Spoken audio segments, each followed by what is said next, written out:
Hello friends, good afternoon friends. Last lecture में हम लोगों ने पुर्तगाली के बारे में पढ़ा हुआ था। पुर्तगाली का जो कार्यकाल था पुर्तगालियों का, उसके बारे में डिस्कस किया हुआ था। 1498 में पहली बार वास्को डिगामा जो पुर्तगाली था वो भारत आता है। उसके बाद कंटिन्यू होता रहता है और उसके बाद बीच में डच आते हैं। डच में से सबसे पहले जो आता है, वैसे तो डचों का शासनकाल जो कार्यकाल होता है वो डचों का कार्यकाल 17वीं शताब्दी में 17वीं शताब्दी में इनका डचों का कार्यकाल प्रारंभ होता है। लेकिन 1596 में ये क्या है, पूरा ऑफिशियल है। ठीक है, ये आधिकारिक रूप से 17वीं शताब्दी में उनका कार्यकाल शुरू होता है। लेकिन 1596 में कार्नेलिस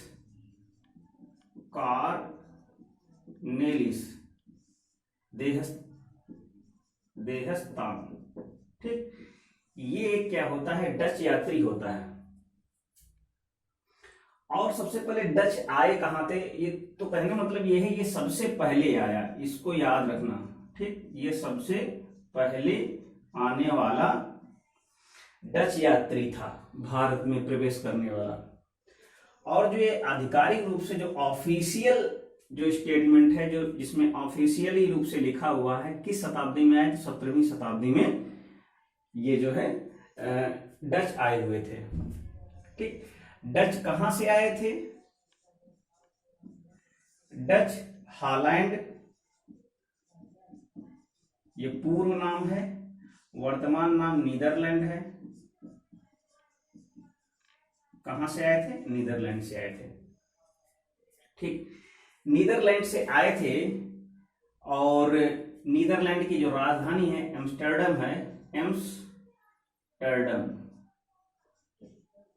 तो इसको याद रखना, नीदरलैंड की राजधानी क्या है, ये इंपॉर्टेंट है, क्योंकि जहां से आए हैं उसकी राजधानी पता होना जरूरी है। ठीक, अब आगे बढ़ते हैं। जैसे पुर्तगाली आए हुए थे तो उनका भी एक आधिकारिक पूरा प्रारूप था कि उनको भेजने वाला जो उनकी कंपनी थी, उनकी कंपनी बाद में उसने किसने जो अल्बुकर्क के बाद जो आया हुआ था डी एल्मिडा। ठीक, तो डी एल्मिडा आया, डी एल्मिडा के बाद अल्फांसो डी अल्बुकर्क आया, फिर निनो डी कुन्हा आया। तो उनका भी एक सीक्वेंस था। उसी तरीके से इसमें भी एक सीक्वेंस है कि आए कहां से थे। तो सबसे पहले जो आधिकारिक रूप से घोषणा हुई, डच की एक संसद थी, जिसको आप लोग ध्यान से नोट कर लीजिएगा। डच की एक संसद थी, ठीक, पार्लियामेंट संसद थी। उस संसद का नाम था स्टोटेन। ठीक, क्या नाम था? स्टोटेन। स्टोटेन जो संसद थी, स्टोटेन, ठीक, स्टोटेन जो संसद थी उसने कंपनी बनाई। और कैसी कंपनी बनाई, यानी पूंजीवादी एक कंपनी बनाई जिसका नाम था बेरिंगदे। जो वहां की संसद थी, कहां की? डच की एक संसद थी, यानी नीदरलैंड की एक संसद थी, यानी पूरा गवर्नमेंट। अगर कोई पूछता है कि पुर्तगाली, तो पुर्तगाली में से खुद वहां से एक एक करके बनते हुए चले आए। लेकिन यहां पे क्या था, ये एक सरकारी कंपनी थी। कौन सी? स्टोटेन जो है संसद ने एक कंपनी बनाई। उस कंपनी का नाम क्या बनाई? कंपनी बनाई। और कंपनी कैसी थी? पूंजीवादी कंपनी, पूंजीवादी कंपनी बनाई। उस कंपनी का नाम क्या था? वेरिंगदे इंडेसे कंपनी। ठीक, ये इस कंपनी का नाम था बेरिंगदे इंडेसे कंपनी। ठीक है, और ये जो कंपनी थी पूंजीवादी थी, तो इसमें रुपया कितना लगा हुआ था? 65 लाख गिल्डर। 65 लाख गिल्डर। ठीक, 65 लाख गिल्डर की लागत लगा करके वहां की जो संसद थी, स्टोटेन जिसका नाम था, उसने एक पूंजीवादी कंपनी बनाई। उसी कंपनी के तहत ही आधिकारिक रूप से कोई भी आदमी, डच जितने भी थे, जो पर्सन, जो व्यापारी थे, इसी के तहत ही भारत आ सकते थे। ठीक, इसी के तहत ही भारत आ सकते थे। वहां से एक लेटर मिलता था कि कैसे आपको जाना है, किस तरह से जाना है। और ये जो ये कंपनी थी, इसके तहत, इस कंपनी के तहत, जो कंपनी थी, इसके तहत 21 वर्षों तक, ठीक, यानी कि जो हलफनामा तैयार होता है, जो एफिडेविट तैयार होता है, वो क्या था, उसी को ही हम लोग, उसी को ही यहाँ पर एकाधिकार बोला गया है। एकाधिकार, ठीक, यानी कि कंपनी को, इस कंपनी के थ्रू जितने भी व्यापारी आएंगे, इस कंपनी को 21 वर्षों तक केवल और केवल पूर्वी देशों में, ठीक, केवल और केवल पूर्वी देशों में, पूर्वी देशों मतलब जो भी इंडिया बना हुआ था, ये क्या था, ईस्ट। अगर इधर से आएंगे तो क्या है, ईस्ट, यानी कि भारत की तरफ, भारत की डायरेक्शन में, इंडिया के जितने भी यूरोपियन कंट्री थे, उस यूरोपियन कंट्री में भी नीदरलैंड है, तो नीदरलैंड की पूर्व की दिशा में जितने भी देश थे, उन पूर्वी देशों में 21 वर्षों तक व्यापार करने का एकाधिकार कंपनी ने वहां के व्यापारी को, यानी कंपनी को एकाधिकार दिया, यानी कंपनी के थ्रू जितने भी व्यापारी आएंगे। ठीक, ये बात समझ में आई। तो कहने का मतलब ये है कि 21 वर्षों तक जो वहां की स्टोटेन, जो वहां की संसद थी, एक कंपनी का निर्माण बनाया, एक पूंजीवादी कंपनी को उन्होंने स्टेब्लिश किया, और उसको स्टेब्लिश करने में उनको 65 लाख गिल्डर की यानी कि लागत आई, और उस कंपनी के तहत 21 वर्षों का एक अधिकार दिया गया। और कहाँ पे बिजनेस करने के लिए, व्यापार कहाँ पे करने के लिए, केवल और केवल पूर्वी देशों में। ठीक है, अब यहाँ पे इसको, अब इतनी चीज तो थी, थोड़ा सा फैक्ट थे, और थोड़ा सा ये देख लेते हैं कि जो वहां का व्यापार था, सबसे पहले थोड़ा सा कहानी और स्टोरी पे ध्यान देते हैं। जितने भी डच थे, जब डच आए एक एक करके, ठीक, डचों ने क्या किया, डच से पहले कौन थे, पुर्तगाली थे, पुर्तगाली। ठीक, इनका मेन व्यापार क्या था, सबसे पहले मसालों का। तो इन्होंने, डचों ने क्या किया, जितने भी इन पुर्तगाली थे, पुर्तगालियों को हरा दिया, हर जगह से पुर्तगालियों को हराया। पुर्तगालियों को, जितने भी डच थे, डच आते गए, और उन्होंने क्या किया, पुर्तगालियों को हराया, और उनकी जितनी भी कंपनियां थीं, और खासकर मसालों की जितनी भी कंपनियां थीं, उन पे क्या कर लिया, कब्जा कर लिया। क्या कर लिया, कब्जा कर लिया।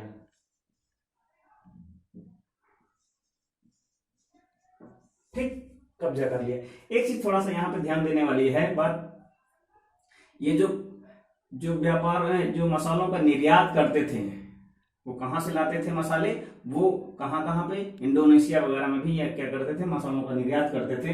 तो बात यहाँ पे ये ध्यान देने वाली है, डचों ने क्या किया, पुर्तगालियों की जितनी भी कंपनियां थी, पुर्तगालियों के जितने भी अड्डे थे, उनको क्या किया, वहां पे कब्जा कर लिया। और जब कब्जा कर लिया तो फिर उन्होंने क्या किया, इन्होंने भी वर्चस्व प्राप्त किया मसालों के व्यापार में। मसालों के व्यापार में इन्होंने वर्चस्व प्राप्त किया। धीरे धीरे अब क्या था, जैसे वो लोग, एक चीज यहाँ पे ये ध्यान देने वाली है कि वो जितने भी पुर्तगाली थे, मालाबार, कालीकट, ये जो छोर था, ठीक, वहां पे क्या करते थे, इन्होंने, पुर्तगालियों ने व्यापार प्रारंभ किया था, लेकिन उनको सूट नहीं किया। तो पहले तो स्टार्टिंग में ये भी जहां जहां पे वो व्यापार करते थे मसालों का, तो उन्होंने भी व्यापार करना शुरू कर दिया। लेकिन अब इन्होंने सोचा, इस मसाले के व्यापार के साथ साथ इन्होंने क्या किया, नील और सोरा इनका भी व्यापार करना शुरू कर दिया इन्होंने, डचों ने। ठीक, जब इसके साथ साथ फिर इन्होंने क्या किया, कपड़े का निर्यात करना शुरू कर दिया, कपड़े का निर्यात किया। यानी कपड़ा बेचने लगे। तो ये बाद में इनका मुख्य व्यापार हो गया। ये क्या हो गया? मुख्य व्यापार हो गया।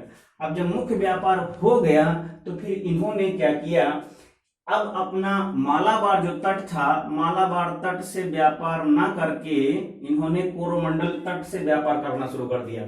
तो कपड़े का व्यापार अगर ये आता है कि कपड़े का व्यापार उन्होंने किस तट से ज्यादा निर्यात किया, व्यापार किया, तो कोरोमंडल। और जो कोरोमंडल है कहाँ पे है? गुजरात में। इस चीज को याद रखना, ठीक। कोरोमंडल कहाँ पे है? गुजरात में है। अब आगे बात करते हैं।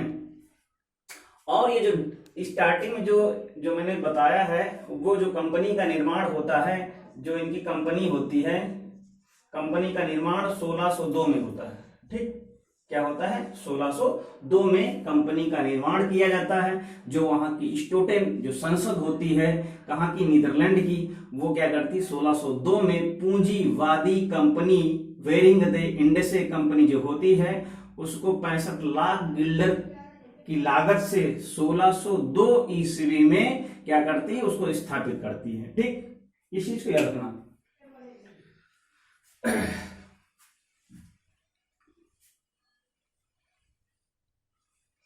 अब क्या हुआ? डच दूसरे स्टेप में आते हैं। जो डच होते हैं, डच चंद्रगिरी के राजा,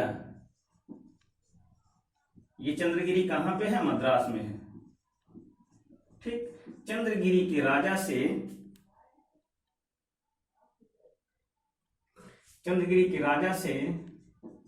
राजा चंद्रगिरी का होता है कि राजा से पुलिकट, यानी कि या तो ये कहें कि जो राजा होता है, ये इस पे ध्यान देंगे, ठीक। ये पुलिकट, जो चंद्रगिरी का राजा होता है, उससे ये स्थान पुलिकट प्राप्त कर लेते हैं। क्या कर लेते हैं? पुलिकट प्राप्त कर लेते हैं। अब ये जो पुलिकट होता है, इनका सेंट्रल ऑफिस बन जाता है। अब इस चीज पे इस पुलिकट की विशेषता देखिएगा। पुलिकट से क्या करता है? सबसे पहले पुलिकट को प्राप्त कर लेते हैं, और जो पुलिकट होता है, ये क्या बन जाता है? Central office. इनका सेंट्रल ऑफिस बन जाता है, केंद्रीय कार्यालय बन जाता है, ठीक। अब इसी केंद्रीय कार्यालय से जितने भी आधिकारिक ऑर्डर जो होते थे, पास होते थे, यहीं से ही आधिकारिक ऑर्डर पास होते थे।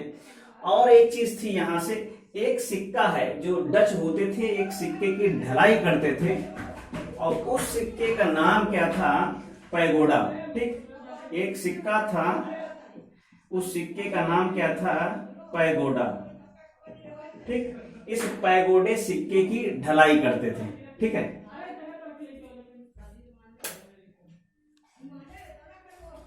जो पैगोडा सिक्का होता था, इसकी ढलाई करते थे। ये था इसका एक इंपॉर्टेंट चीज है कि वहां पे पुलिकट की एक ये विशेषता थी। अब इसके बाद एक लास्ट पॉइंट देख लेते हैं। डच का इतना ज्यादा एक्सपेंशन नहीं था। 1759 ईस्वी में, 1759 ईस्वी में जो ब्रिटिश होते हैं, जो अंग्रेज होते हैं, ठीक, अंग्रेज और डच, इन दोनों के बीच में एक युद्ध होता है। उस युद्ध को बोलते हैं हम लोग वेदरा। ये जो वेदरा है, ये वेस्ट बंगाल में पड़ता है, पश्चिम बंगाल में, ठीक। यानी कि 1759 ईस्वी में पश्चिम बंगाल में एक प्लेस है वेदरा, उसी के युद्ध में दोनों का युद्ध होता है, जिसमें से अंग्रेज डचों को हरा देते हैं, पूरी तरीके से तोड़ के रख देते हैं, ठीक, पूरी तरीके से तोड़ के रख देते हैं। इसका कहने का मतलब ये है 1759 ईस्वी में डचों का पूरा जो है धीरे धीरे जो कार्यकाल था, जो शासनकाल था, वो पूरा लगभग समाप्त हो जाता है, ठीक।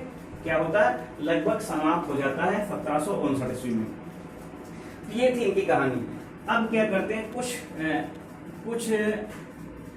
कंपनियां हैं, उनको आप लोग नोट डाउन कर लीजिएगा। सबसे पहले है, एक है मूसलीपट्टनम। कौन कौन सी कंपनियां हैं, उनकी जगह के नाम। मूसलीपट्टनम, ठीक, मूसलीपट्टनम, पट्टनम भी बोलते हैं और पत्तनम भी बोलते हैं, ठीक है। उसके बाद ये कब हुई? 1605 में ये स्थापित हुई, 1605 में स्थापित हुई। और इसको स्थापित करने वाला वादेर हेग था, वादेर हेग, ठीक, वादेर हेग था। ये कहाँ पे थी? आंध्र प्रदेश में। नंबर 2 पे, नंबर 2 पे पेटापुल्ली, इसको स्टार बना देते हैं, ये इंपॉर्टेंट इसलिए है कि वादेर हेग ने किया। पेटापुल्ली, पेटापुल्ली भी आंध्र प्रदेश में है, एपी में, ओके। इसके बाद पुलिकट तो पता ही है, अभी इसके बारे में बात किए थे। और उसके बाद हरिहरा है, ठीक है, सॉरी हरिहरा नहीं है, हरिपुर है, हरिपुर है। फिर इसके बाद है वेस्ट बंगाल में कोई ढाका बंगाल में है। फिर उसके बाद खंबात, वहीं पे खंबात और एक करिकल या करिकाल भी बोलते हैं, करिकाल। फिर इसके बाद बंगाल में कुछ, ये भी बंगाल में ही थी जो बांग्लादेश में है, बंगाल। बंगाल में कौन कौन सी? पीपली थी एक, पीपली, ये कहाँ है? बंगाल में है, ठीक है। फिर बालासोर और एक और है बंगाल में ही, चिंसुरा।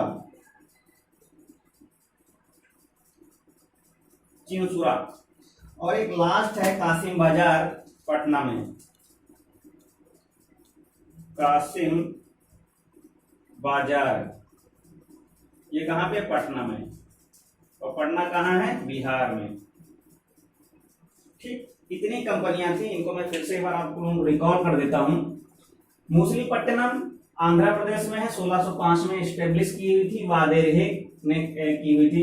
पेटापुल्ली आंध्र प्रदेश, पुलिकट मद्रास, हरिपुरा, ढाका, खंभात, करिकाल, ये जगह हैं, क्या है? ये लोकेशन है। और इन्हीं लोकेशन में डचों ने क्या किया हुआ था? अपनी अलग अलग डिफरेंट टाइप की कंपनियों को क्या किया हुआ था? एस्टेब्लिश किया हुआ था, ठीक है। और बाद में इनका जो मुख्य जो व्यापार कपड़े का व्यापार हो गया था। तो अगर पूछा जाता है कपड़े के व्यापार की जो देन है वो किसकी? भारत में कपड़े के व्यापार की देन किसकी है? तो डचों की है, ठीक, ओके।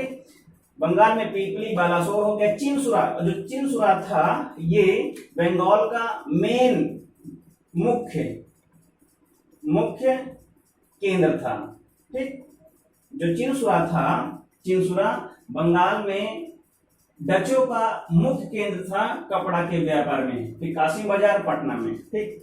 तो हम लोगों ने इस तरह से डच के पूरे इतिहास को देखा। बचा हुआ है डेनिश का, तो ज्यादा नहीं था इन्वॉल्वमेंट, बस आए हुए होंगे घूमने फिरने के लिए, फिर क्या है, घूम फिर करके चले गए होंगे, ठीक है।